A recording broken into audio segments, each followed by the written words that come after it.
Perlas del libro de Éxodo. ¿En qué circunstancias nace Moisés? ¿Quién lo crió durante sus primeros años? ¿Qué lo llevó a matar al egipcio? ¿Dónde conoce a Séfora? ¿Qué entendemos por se acordó Dios de su pacto?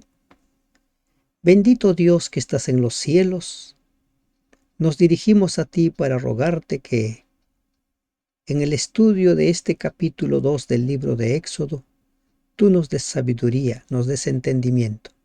En el nombre de Cristo Jesús te lo rogamos. Amén. Buen día, hermanos y hermanas de esperanza. Estamos ingresando al capítulo 2 del libro de Éxodo. Recordemos un principio elemental en el estudio de la Biblia. La Biblia no se contradice. Recuerden siempre ese principio, la Biblia no se contradice. Y un segundo principio elemental, la Biblia se interpreta a sí misma. Hacemos énfasis en estos dos principios porque este capítulo 2 inicia con una declaración. Dice, un varón de la familia de Leví fue y tomó por mujer a una hija de Leví. Un varón, no se nos dice cómo se llama el varón. Tampoco se nos dice cómo se llama la mujer. Y este mismo capítulo, como lo vamos a ver más adelante en el capítulo 6, identifica por nombre quiénes son. Se nos dice que el varón es Amram, el hijo de... se me fue el nombre. El nieto de Leví. Leví tuvo 3 hijos. El hijo de Coat. Amram fue el hijo de Coat. Y Amram tomó por esposa a Jocabet, la hija literalmente de Leví. ¿Y quién nos da esta información? La propia Biblia. La propia Biblia nos da esa información y por eso es que le decimos que la Biblia se interpreta a sí misma. La Biblia no se contradice. Recuerde siempre ese principio. Si usted cree entender algo en un pasaje de la Biblia, corrobore con otros pasajes. Bajo ese principio, la Biblia no se contradice. La que concibió y dio a luz un hijo, y viéndole que era hermoso, le tuvo escondido 3 meses. Miren, a simple vista, da a entender estos 2 primeros versículos que el hijo mayor de este matrimonio fue Moisés. Pero Moisés sabemos que no fue el hijo mayor. Tuvo un hijo antes, Aarón, y Aarón era 3 años mayor que Moisés. ¿Y cómo sabemos eso? Por la propia Biblia. Dice Éxodo 7:7, era Moisés de edad de 80 años y Aarón de edad de 83 años cuando hablaron a Faraón. Y además ellos tuvieron una hija, María, o Miriam como la llaman algunos, que debe haber sido la mayor de Aarón, porque ya tenía edad suficiente como para hacer lo que vamos a ver a continuación. Ella fue quien fue siguiendo el canastillo donde había sido puesto Moisés.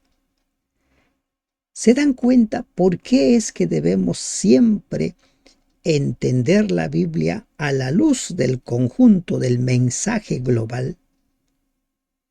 Porque, ¿qué dice aquí? Un varón de la familia de Leví fue y tomó por mujer a una hija de Leví, la que concibió y dio a luz un hijo. Una lectura superficial nos dice que Moisés era el mayor. Pero no. la misma Biblia, el mismo Éxodo, nos dice que Miriam era mayor, luego vino Aarón. Este matrimonio posiblemente se unió 10 años antes del decreto de muerte y que Aarón nació antes de que se diera ese decreto de muerte. Aarón debe haber sido uno de los que escapó, llámese así, de la orden del faraón dada a las parteras para dar muerte a los varones que nacían. Y ahora en el tiempo de Moisés, antes que naciera Moisés, se da ese decreto. Entonces, el contexto en el que nace Moisés es en medio de un decreto de muerte para todos los recién nacidos o los que tuvieran hasta 2 años. En ese contexto nace Moisés y Moisés prácticamente sobrevive a este decreto por la mano directa de Dios. Estuvo escondido 3 meses. Después de los 3 meses ya no pudo esconder a su hijo, Jocabed. Pero no pudiendo ocultarle más tiempo, tomó una arquilla de juncos y la calafateó con asfalto y brea, y colocó en ella al niño y lo puso en un carrizal a la orilla del río. ¿Qué es lo que esperaba lograr Jocabed al poner al niño en un canastillo? Se aseguró de que el canastillo no tuviera forma de ser inundado por el agua. Lo calafateó, dice la palabra de Dios, con asfalto y brea, para que no pudiera entrar el agua. Hay comentarios que nos hablan acerca de la esperanza de Jocabed, pero lo que nosotros leemos aquí es puntualmente lo que ella hizo con la esperanza de que el niño sobreviva. Lo pone en un canastillo y lo pone cerca a donde se bañaba la hija del faraón. Aquí encontramos nosotros una gran perla. Los seres humanos hacemos lo que está a nuestro alcance. Hacemos lo que está a nuestra mano hacer. Y lo que nosotros no podemos, lo hace Dios. Y es eso lo que vamos a encontrar aquí. Tal parece que la madre tenía un plan bien ideado. Vamos a enviar al niño hacia la hija del faraón. Y miren, ¿hacia dónde es enviado Moisés? Hacia la hija de quien ha dado el decreto para matar a todos los recién nacidos y hasta los 2 años. Y una hermana suya se puso a lo lejos para ver lo que le acontecería. Miriam, o María, ya era suficientemente grandecita como para poder seguir el canastillo, para poder seguir a Moisés. ¿Fue un plan de la madre? Posiblemente que sí. No se nos da esa información aquí en el libro de Éxodo, pero que la niña siguiera el canastillo nos habla de que había un plan. Insisto, todo lo que está a nuestras manos hacer, debemos hacerlo. Y lo que nosotros no podemos hacer, lo hará Dios. Y la hija de Faraón descendió a lavarse al río, y paseándose sus doncellas por la ribera del río, vio ella la arquilla en el carrizal, y envió una criada suya a que la tomase. La hija del Faraón se percata de este canastillo, manda traer al canastillo. Y cuando ella ve el canastillo y dentro del canastillo ve al niño, sabe quién es. Y cuando la abrió, vio al niño, y he aquí que el niño lloraba. Y teniendo compasión de él, dijo: de los niños de los hebreos es este. Ella sabía perfectamente que este niño era un niño condenado a muerte por su propio padre. Y aquí encontramos nosotros las paradojas de la vida. El faraón da la orden de exterminar a los niños con el propósito de que el pueblo no se vuelva poderoso, se rebele contra el faraón y se marche. Miren, ese era el propósito al dar la orden de matar a los niños. Y precisamente en su corte, bajo su cuidado, con el uso de sus recursos, se crecería, se formaría aquel hombre que liberaría a su pueblo de Egipto. Paradojas de la vida. Algunos lo pueden llamar casualidad, algunos lo pueden llamar qué buena suerte de Jocabed y de Moisés, pero nosotros sabemos que es la mano de Dios. Entonces, ella sabe perfectamente que es un niño de los hebreos. Y ahora surge en escena María. Entonces su hermana dijo a la hija de Faraón, miren, inmediatamente se presenta la niña, como que ha ido siguiendo, como que ha ido empujando el canastillo hacia donde estaba la hija del faraón. Inmediatamente se presenta y le dice, iré a llamarte una nodriza de las hebreas para que te críe este niño. Voy a hace la consulta. A lo que ella responde, ve. Entonces fue la doncella y llamó a la madre del niño. Es interesante la palabra que utiliza Moisés para describir a Miriam, la doncella, como que ya no era una niña, ya tenía ciertos años.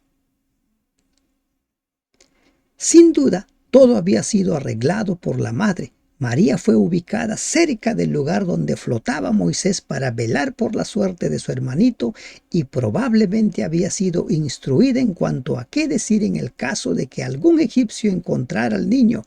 Cumplió sus instrucciones con admirable juicio y tacto, apareció en la escena en el momento preciso y presentó su propuesta en el tiempo oportuno, ni demasiado pronto ni demasiado tarde. Al proceder así, ni habló ni calló demasiado.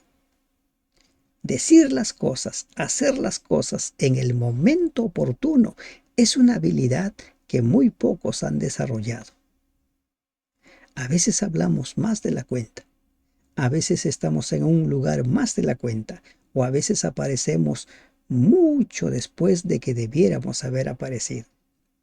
Pero aquí ella aparece en el momento oportuno, ni demasiado pronto, ni demasiado tarde. Esa es una habilidad que nosotros debiéramos desarrollar. Estar en el momento oportuno, hablar en el momento oportuno, decir las cosas oportunas. Recuerden lo que dice el proverbio, en las muchas palabras hay confusión.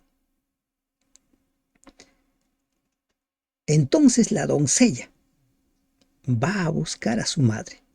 La fe y el ingenio de una madre amante y el tacto y la habilidad de una hermana prudente aseguraron el éxito. No solo fue salvada la vida de Moisés, sino que también él fue devuelto a la cuna y al pecho de su propia madre. En esa forma se arbitró el recurso para que pudiera recibir de ella aquellas primeras impresiones que tan indeleblemente se fijan en la mente de un niño. ¿Se imaginan? Este niño estaba condenado a muerte, pero ahora iba a crecer seguro por la protección del mismo faraón, porque la autoridad de la hija del faraón radicaba en la autoridad del faraón. Dios va guiando las cosas de tal manera que se van acomodando. A la cual dijo la hija del faraón, lleva a este niño y críamelo, y yo te lo pagaré. Y la mujer tomó al niño y lo crió. Jocabed fue llevado donde la hija del faraón, y a ella ahora se le va a pagar por criar a su hijo. ¿Se imaginan? Este niño ha crecido con todas las comodidades que tenían los niños de la corte de ese tiempo. Era el hijo adoptivo de la hija del faraón. Jocabet había salvado la vida de su hijo transfiriendo sus derechos de madre a la hija del faraón. Ahora lo recibió de vuelta prestado, por así decirlo, y meramente como una nodriza contratada durante los años de su infancia. Pero esta nodriza era especial, era su madre, y lo criaría como cría una madre a su hijo. Había salvado de la muerte a su hijo. ¿A qué costo? Al costo de renunciar a su maternidad.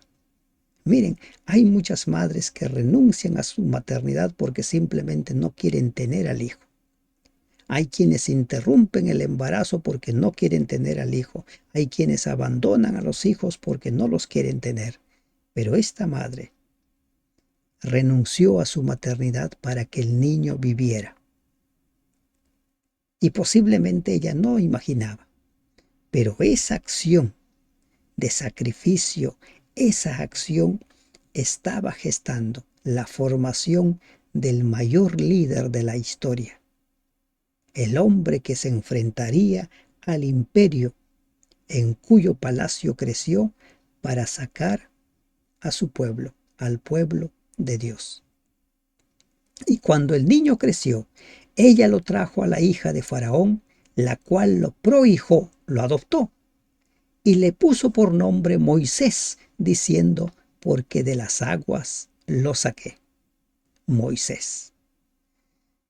Entonces, la madre cumplió con su misión.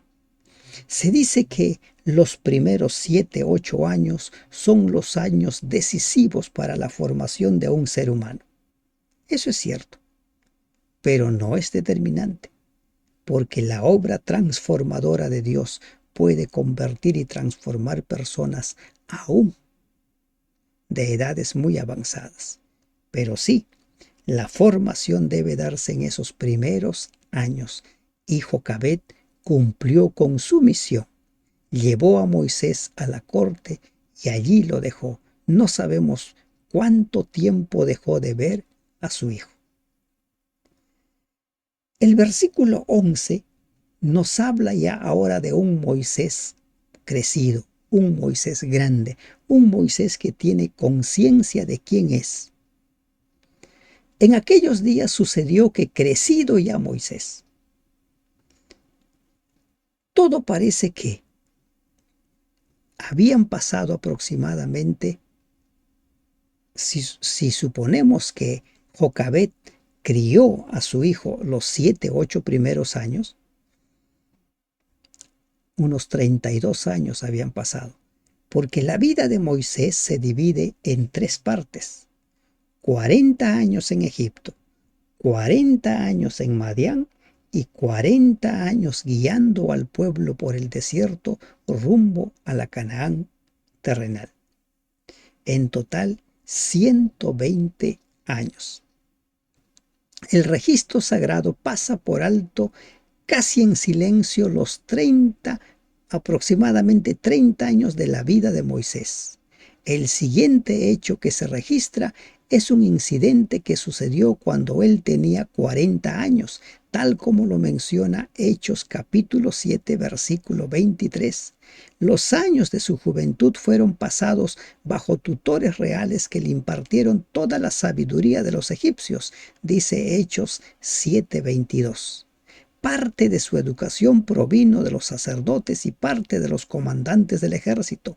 Tal era la educación que comúnmente se daba a un príncipe real, dado que Moisés era poderoso en sus palabras y obras. Hechos 7:22. Entonces, cuando ya tenía 40 años y era un hombre adulto, salió a sus hermanos. Él sabía quién era. Él sabía que era hebreo.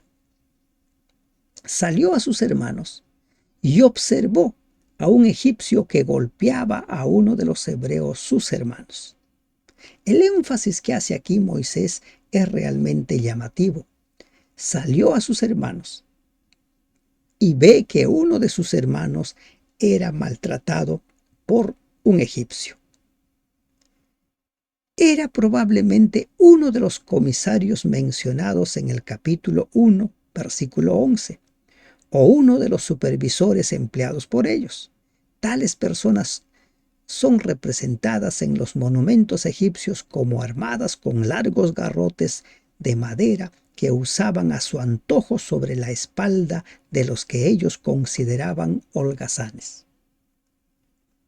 ¿Y entonces qué hace Moisés? Entonces miró a todas partes y viendo que no parecía nadie, mató al egipcio y lo escondió en la arena. Moisés se cercioró de que no hubiera ningún testigo, pero reza el dicho que no hay crimen perfecto. Pero aparentemente nadie estaba observando. El hecho de que el supervisor continuara castigando al obrero hebreo cuando Moisés se aproximó muestra que los signatarios de mayor alcurnia generalmente aprobaban tales abusos de autoridad de parte de sus subordinados. Lo que hizo Moisés no puede disculparse, aun cuando fue movido por una justa indignación.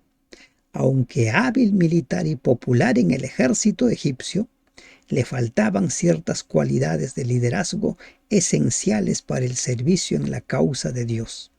Moisés había sido formado como un líder en las cortes de Faraón, pero no era un líder para el pueblo de Dios. Debía aprender habilidades.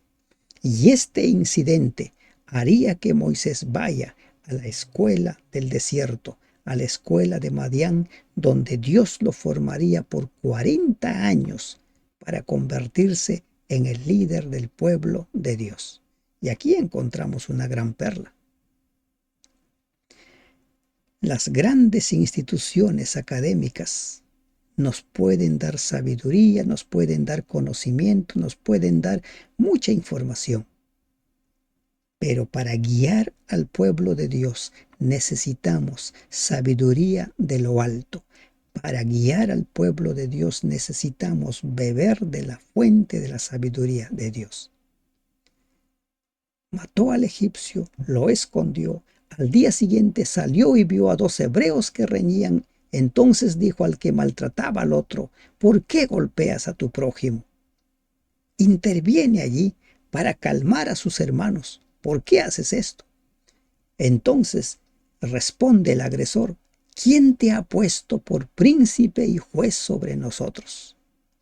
Y esta pregunta, después de 40 años, sería respondida. Dios pondría a Moisés como juez y príncipe sobre su pueblo. El hombre pregunta: ¿quién te ha puesto? ¿Piensas matarme como mataste al egipcio? Cuando Moisés fue convertido en un líder para el pueblo de Dios, ya no mató a ninguno. Entonces Moisés tuvo miedo y dijo: ciertamente esto ha sido descubierto. No fue su intervención en ese momento lo que estuvo mal, sino su error del día anterior lo que hizo que Moisés fuera reprochado. No hay ningún asomo de autoridad judicial en la mera pregunta: ¿por qué golpeas a tu prójimo?, a menos que se la asociara con lo sucedido el día anterior. Los errores nos persiguen. Los errores a veces nos persiguen por años. Y Moisés tuvo que huir, dejar todo, y no por 1 año, no por 2 años. Creo que la pena más grande ante un homicidio es 40 años, salvo un agravante que sea cadena perpetua. Moisés estaría como exiliado 40 años, pero esos 40 años de exilio servirían a Dios para instruir al líder. Oyendo Faraón acerca de este hecho, procuró matar a Moisés, pero Moisés huyó de la tierra de Faraón y habitó en la tierra de Madián. Se terminó la primera etapa de Moisés y se cerró con una huida. Huye para salvar su vida de mano del Faraón. ¿Y a dónde llega a parar? Llega a parar a Madián.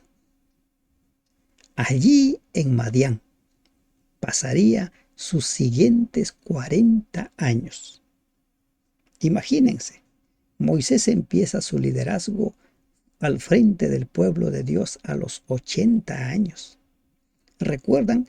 Isaac salió huyendo de su casa a los 75 años y durante 20 años Dios lo fue formando.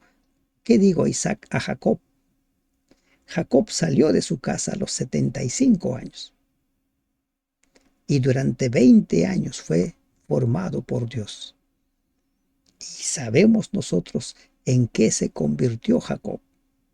Ya no en el hombre que quería apoderarse de la bendición de su padre con engaños. De la misma manera, Moisés huye y llega a parar a la tierra de Madián. Y en Madián, Moisés encontraría esposa. En Madián, Moisés formaría su familia. Y sobre todo, Moisés tendría su encuentro personal con Dios. Moisés quería hacer justicia por su pueblo a su manera. Y Dios le enseñó de qué manera debía guiar a su pueblo. Y estando sentado junto al pozo, 7 hijas que tenía el sacerdote de Madián vinieron a sacar agua para llenar las pilas y dar de beber a las ovejas de su padre.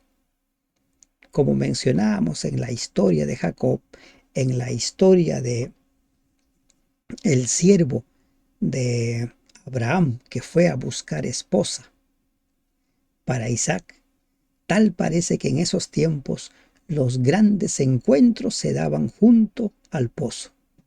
Y la historia de Moisés no es diferente. Moisés se va a encontrar con las hijas del sacerdote de Madián. Los madianitas, recuerden, eran descendientes de Abraham y de Cetura. Génesis 25, 1 y 2. Pueden haber permanecido como adoradores del verdadero Dios durante algún tiempo. Por lo menos Reuel, con quien vivió Moisés, Éxodo 2, 18 y 21, eran sacerdotes del verdadero Dios. Y este hombre tenía 7 hijas. Este no es el primer caso en el relato de la Biblia en el que aparecen mujeres pastoreando los rebaños del Padre.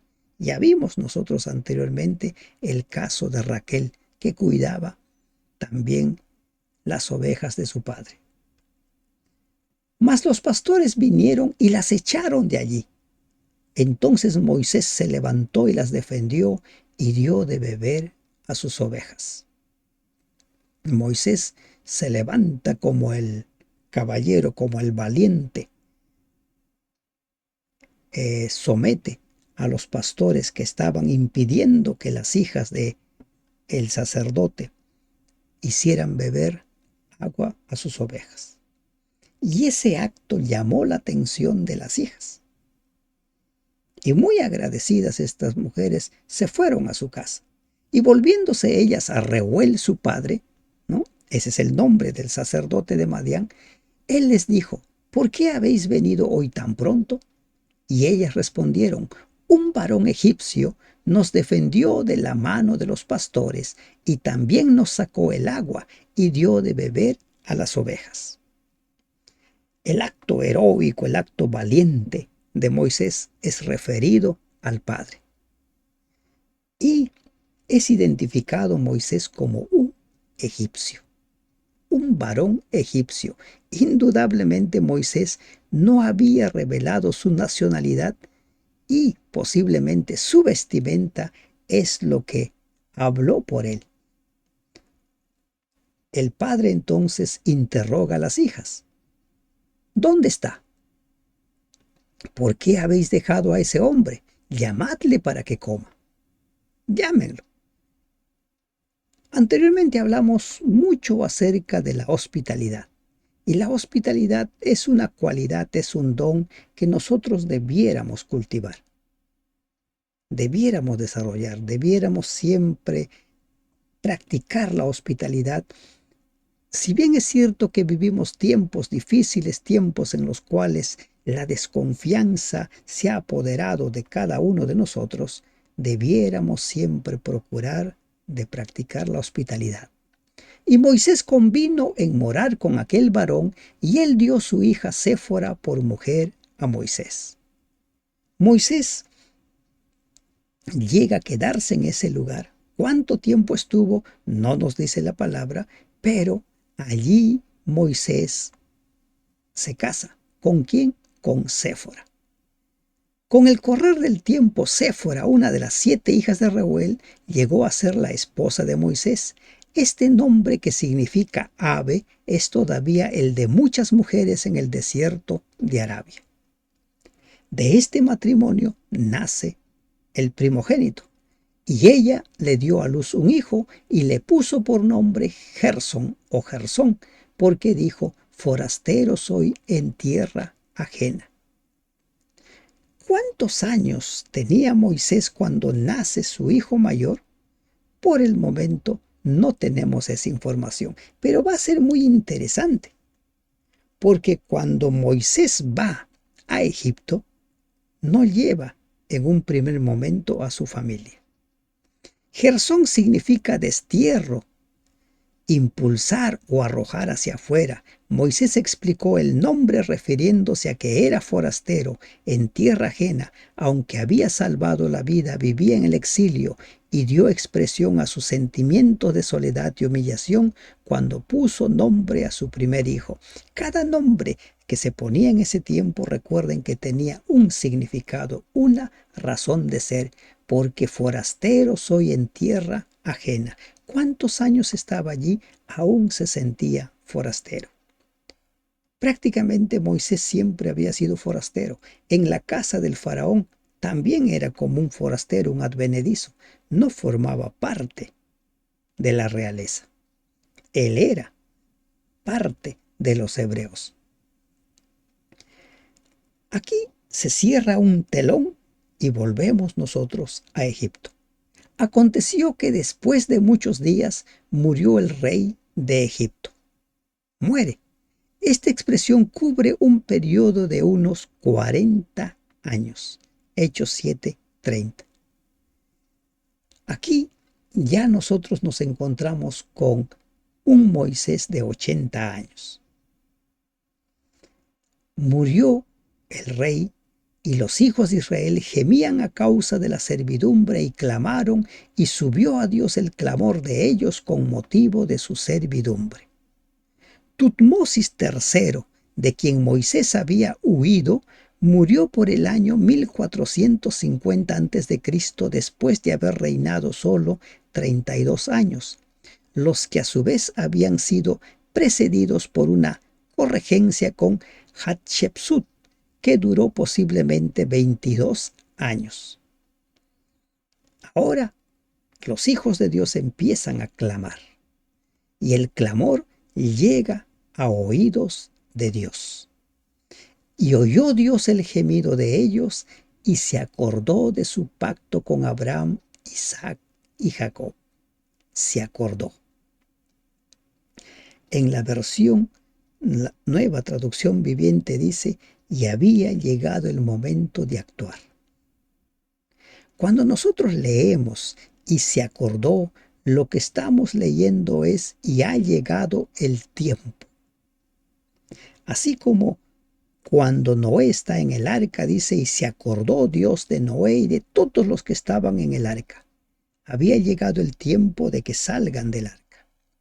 Y aquí había llegado el tiempo. ¿Y el tiempo de qué? Se había cumplido la 4ª generación. Se habían cumplido los 400 años. Había llegado el tiempo. No es que Dios olvide. Dice el libro de Isaías 49:15. Una mujer puede olvidar a su hijo, pero Dios nunca se olvida de los suyos. Dios tiene un cuidado tan especial por cada uno de nosotros, y es como si fuéramos los únicos. Jesús habla al respecto diciendo que ni un cabello cae sin que Él lo sepa. Y miró Dios a los hijos de Israel, y los reconoció Dios. Fiel a su pacto con Abraham, Isaac y Jacob, Dios se acordó de su pueblo oprimido, Puesto que era el objeto de su cuidado especial, Dios obró una serie de milagros con el fin de realizar su propósito misericordioso en cuanto a ellos. Las expresiones humanas empleadas para describir la actitud y los actos de Dios a veces pueden parecer indignas de un ser eterno, omnisciente y omnipotente. Sin embargo, debiera recordarse que las palabras finitas, en el mejor de los casos, dan un cuadro imperfecto de la voluntad y de los caminos del ser infinito. Dios no olvida.